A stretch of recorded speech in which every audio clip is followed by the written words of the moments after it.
ভাবুন তো, আপনি যখন এটিএম বুথে লাইনে দাঁড়িয়ে আছেন তখন এক অচেনা লোক বুথে ঢুকে মাত্র 5 মিনিটের মধ্যে পুরো মেশিন ফাঁকা করে বেরিয়ে যায়।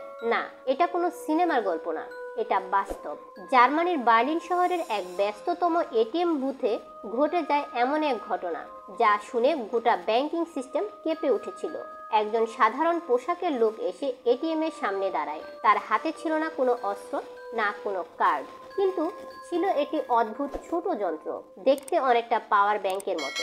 মাত্র 10 সেকেন্ডের মধ্যে সেই ডিভাইস এটিএম এর ইউএসবি পোর্টে কানেক্ট করে এবং ঘটতে থাকে চমকপ্রদ কাণ্ড। মেশিনটি আচমকা রিস্টার্ট হয়, স্ক্রিন কালো হয়ে যায়, আর তার ঠিক পরেই শুরু হয় জ্যাকপটিং। জ্যাকপটিং মানে কি? হ্যাকাররা এটিএম মেশিনের ভিতরে অপারেটিং সিস্টেমে ঢুকে মেশিনকে আদেশ দেয় টাকা বের করে দিতে। একটা একটা করে নয়, পুরো টাকার স্ট্যাক একসাথে বের হয়ে আসে, যেন মেশিনটা ভুলে গেছে কে কার্ড দিয়েছে, কে পিন দিল। হ্যাকাররা কোনো কোড টাইপ করেনি, সে শুধু আগে থেকে কোড করা একটি সফটওয়্যার ইউএসবি ড্রাইভে করে এনেছিল। এটিএম এর পুরাতন অপারেটিং সিস্টেম যেমন উইন্ডোজ এক্সপি বা উইন্ডোজ 7 ছিল এই হ্যাকের প্রধান সুযোগ।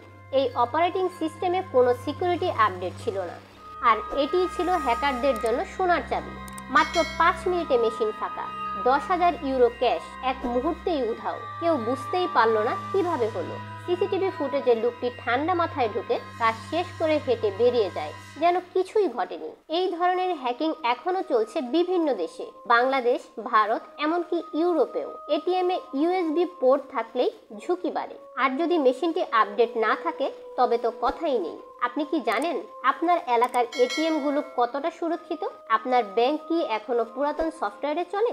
আপনি কি এটিএম বুথে ঢোকার আগে তার স্ক্রিন বা বডি ভালোভাবে খেয়াল করেন? কমেন্টে জানান আপনি এই বিষয়ে আগে জানতেন কিনা। আর যদি এমন আরো ভয়ঙ্কর হ্যাকিং কাহিনী শুনতে চান তাহলে এখনই সাবস্ক্রাইব করুন অজানাকে জানা চ্যানেলটিতে। আগামী ভিডিওতে জানাবো কিভাবে ডার্ক ওয়েব থেকে হ্যাকিং সার্ভিস ভাড়া নেওয়া হয়।